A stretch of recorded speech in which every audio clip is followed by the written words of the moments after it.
Olá a todos e bem-vindos de volta ao canal. Imagine acordar em um dia comum. O sol brilha, o céu está azul, e as pessoas ao seu redor seguem suas rotinas, talvez indo para o trabalho, levando os filhos à escola, ou simplesmente desfrutando de um café da manhã tranquilo. Tudo parece normal. Mas a apenas 10 quilômetros abaixo de seus pés, escondido nas profundezas da terra, algo monstruoso, algo verdadeiramente colossal, está despertando.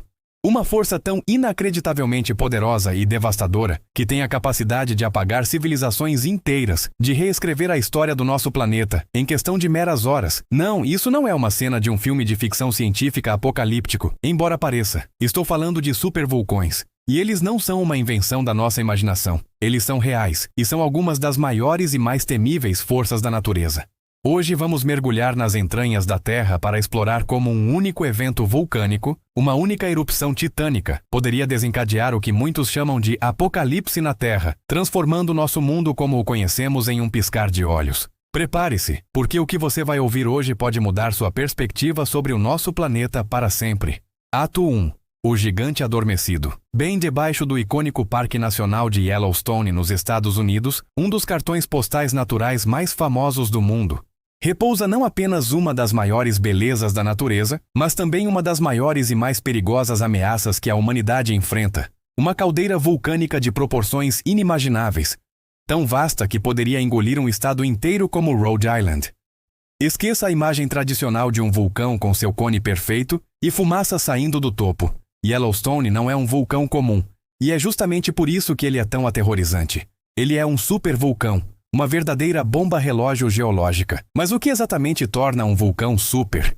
A classificação é assustadora em sua simplicidade. Um vulcão é considerado super quando ele tem a capacidade de expelir mais de 1.000 quilômetros cúbicos de material durante uma única erupção. Para colocar isso em perspectiva e tentar dimensionar o quão absurdo é esse volume, vamos lembrar da erupção do Monte Santa Helena em 1980. Aquela foi uma catástrofe que chocou o mundo, certo? Causou estragos imensos e lançou milhões de toneladas de cinzas na atmosfera. Pois bem, um supervulcão é literalmente 1000 vezes mais poderoso que a erupção do Monte Santa Helena. É uma escala de poder que desafia a nossa compreensão. Yellowstone, o gigante adormecido sob o solo americano, já entrou em erupção 3 vezes ao longo da história geológica. A primeira há 2,1 milhões de anos, a segunda há 1,3 milhão de anos e a mais recente há 640 mil anos. Seguindo esse padrão, os cientistas, com uma pitada de humor sombrio, estimam que a próxima erupção já está atrasada. Mas calma, antes que o pânico tome conta, isso não significa que ela acontecerá amanhã ou na próxima semana. Pode ser que leve milhares de anos para despertar novamente. Ou, quem sabe, pode ser que aconteça amanhã. É essa incerteza que nos mantém em alerta. A grande questão é, e se por um acaso terrível do destino acontecesse hoje? Ato 2. O dia zero. Se o supervulcão de Yellowstone estivesse prestes a despertar, os sinais não seriam sutis e surgiriam muito antes do grande evento, talvez semanas antes. A região seria sacudida por enxames de terremotos cada vez mais frequentes e intensos, um prenúncio do caos iminente. O solo, que normalmente parece tão sólido e imóvel, começaria a se elevar visivelmente, metros em questão de poucos dias, indicando a pressão crescente do magma abaixo. Os geysers, famosos por sua regularidade e beleza, entrariam em erupção de forma errática e imprevisível, cuspindo água e vapor em ritmos incomuns. E a vida selvagem, com seu instinto apurado, sentiria o perigo iminente, e manadas de animais fugiriam desesperadamente da área, buscando refúgio. E então, aconteceria. A erupção de um supervulcão não seria como ver lava escorrendo lentamente pela encosta de uma montanha. Seria uma explosão cataclísmica de proporções bíblicas, comparável à detonação simultânea de milhares de bombas nucleares. Uma coluna inimaginável de cinzas, gases tóxicos e rocha derretida seria arremessada a uma altura de 30 quilômetros, perfurando a estratosfera e atingindo as camadas mais altas da atmosfera. Nos primeiros e aterrorizantes minutos, tudo em um raio de 100 quilômetros do epicentro seria completamente obliterado, varrido da existência. Fluxos piroclásticos, avalanches mortais de gás superaquecido e cinzas, com temperaturas que poderiam chegar a 700 graus Celsius e velocidades superiores a 500 km por hora, desceriam implacavelmente, vaporizando tudo em seu caminho. Árvores imponentes, casas sólidas, pessoas indefesas, tudo se transformaria em pó e cinzas em questão de segundos. A própria paisagem seria reconfigurada de maneira violenta e irreconhecível. Nas primeiras horas seguintes, vastos estados americanos inteiros seriam cobertos por uma espessa camada de cinzas. Cidades vibrantes como Denver, Salt Lake City e Seattle desapareceriam sob metros de uma substância tóxica e sufocante. A luz do sol seria completamente bloqueada, e uma escuridão densa e artificial cairia sobre a região, transformando o dia em uma noite perpétua. O caos seria total. A civilização como a conhecemos entraria em colapso, mas isso, acredite, seria apenas o começo da verdadeira catástrofe global. Ato 3. O inverno vulcânico. A verdadeira e duradoura catástrofe de uma erupção de supervulcão não seria o evento em si, por mais assustador que ele fosse, mas sim o que viria depois, o que os cientistas chamam de inverno vulcânico. Bilhões de toneladas de cinzas vulcânicas finas e dióxido de enxofre seriam lançadas na atmosfera superior, e as correntes de vento as espalhariam rapidamente, circulando o globo em questão de dias ou semanas. Essa nuvem massiva e impenetrável bloquearia a luz solar de forma drástica e persistente. O resultado? As temperaturas globais despencariam, talvez 10, talvez até 15 graus Celsius, em um período de tempo muito curto. Imagine o impacto disso. No primeiro mês após a erupção, as colheitas falhariam em todo o mundo. Sem luz solar adequada para a fotossíntese, as plantas, a base da nossa cadeia alimentar, simplesmente morreriam. A fome se espalharia como uma praga, atingindo todos os cantos do planeta. Países inteiros entrariam em colapso social e econômico. A escassez de alimentos e recursos essenciais desencadearia guerras e conflitos por sobrevivência em uma escala inimaginável.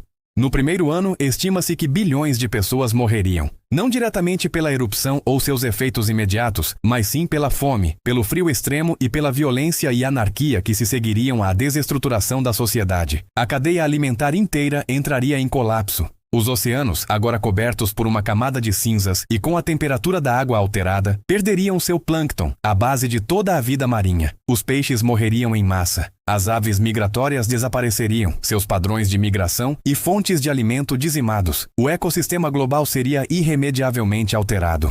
E isso não é pura especulação teórica. Já aconteceu antes. Há cerca de 74 mil anos, o supervulcão Toba, localizado na Indonésia, entrou em erupção com uma força aterrorizante. Evidências genéticas sugerem que essa erupção foi tão devastadora que a população humana na época foi reduzida a um número incrivelmente pequeno, algo entre 3 mil e 10 mil indivíduos em todo o planeta. Quase fomos extintos, a vida na Terra e a humanidade por um fio. É um lembrete sombrio de nossa própria fragilidade diante do poder da natureza. Ato 4. Podemos sobreviver. Diante de um cenário tão desolador, a pergunta inevitável que nos assombra é: se um evento como esse acontecesse hoje, com toda a nossa tecnologia e conhecimento, sobreviveríamos? A resposta honesta e talvez um pouco dura é: alguns de nós, talvez. Nossa situação seria diferente da de nossos ancestrais da era Toba. Hoje temos a ciência e a tecnologia ao nosso lado. Poderíamos, em teoria, cultivar alimentos em ambientes controlados, utilizando fontes de energia alternativas e sistemas hidropônicos ou aeropônicos. Temos estoques de emergência, embora provavelmente insuficientes para uma catástrofe global dessa magnitude. Poderíamos desenvolver filtros de ar avançados para mitigar os efeitos das cinzas e gases tóxicos. No entanto, mesmo com todos esses avanços, nossa civilização, da forma como a conhecemos e dependemos dela, entraria em colapso. Não haveria internet, as cadeias de suprimentos globais, que hoje nos trazem tudo o que precisamos, seriam interrompidas instantaneamente. Nossos sistemas de saúde, por mais avançados que sejam, não conseguiriam lidar com a escala da devastação e as demandas geradas. Seríamos lançados de volta a uma espécie de idade média tecnológica, lutando desesperadamente pela sobrevivência básica, pela água limpa, por comida e por abrigo. A boa notícia, porém, é que os supervulcões não são imprevisíveis ao extremo. Cientistas dedicados monitoram o supervulcão de Yellowstone 24 horas por dia, 7 dias por semana. Sismógrafos registram cada tremor, satélites GPS medem qualquer elevação do solo e sensores de gases analisam a composição da atmosfera. Todos esses dados são cruciais para identificar os sinais de um possível despertar. Ainda mais animador. Até o momento não há quaisquer sinais iminentes de uma erupção em Yellowstone. Os dados indicam que ele está em um período de repouso. A má notícia, contudo, é que a natureza não nos envia convites formais com muita antecedência. Os supervulcões podem dar alguns sinais, mas o tempo entre o primeiro sinal e a erupção massiva pode ser curto, não dando tempo para uma preparação em larga escala. E Yellowstone não está sozinho. Existem outros supervulcões adormecidos e ativos espalhados por todo o planeta. No Japão, com a caldera Aso. Na Indonésia, com a já mencionada Toba. Na Nova Zelândia, com a caldera Taupo. E acreditem ou não, até no Brasil, onde há evidências geológicas de antigos supervulcões extintos que um dia existiram. Qualquer um deles, em algum momento, poderia despertar. É uma lembrança de que nosso planeta é um lugar vivo e dinâmico, cheio de forças que ainda não compreendemos completamente. Conclusão: os supervulcões nos servem como um lembrete humilhante e poderoso de uma verdade que, muitas vezes, preferimos ignorar. Nós, seres humanos, não controlamos este planeta. Somos apenas visitantes temporários, inquilinos passageiros em um mundo que é vivo, que é dinâmico e que, por vezes, pode ser incrivelmente violento e implacável. A Terra existia muito antes de nós surgirmos e continuará a existir muito depois de nossa espécie ter cumprido seu ciclo. Ela já passou por 5 grandes extinções em massa ao longo de sua história, eventos que varreram a maioria das formas de vida da superfície. E a vida, em sua resiliência e teimosia, sempre encontra um jeito de retornar, de florescer novamente, mesmo que isso leve milhões de anos. Mas há uma beleza profunda nessa fragilidade, nessa nossa insignificância diante de forças tão monumentais. Cada dia que vivemos em um planeta relativamente estável, com um céu azul e ar respirável, é um presente cósmico, uma dádiva que muitas vezes tomamos como garantida. Os supervulcões nos ensinam humildade, nos forçam a reavaliar nossas prioridades e a valorizar profundamente o tempo que temos aqui, o presente de cada momento que vivemos. Então, da próxima vez que você olhar para o céu azul, com nuvens flutuando pacificamente e o sol aquecendo seu rosto, reserve um momento para refletir. Lembre-se, sob seus pés, nas profundezas da terra, forças inimagináveis dormem. E um dia, inevitavelmente, elas acordarão. A questão não é se isso vai acontecer, mas quando. Espero que esta jornada pelo mundo dos supervulcões tenha sido tão fascinante quanto assustadora para vocês.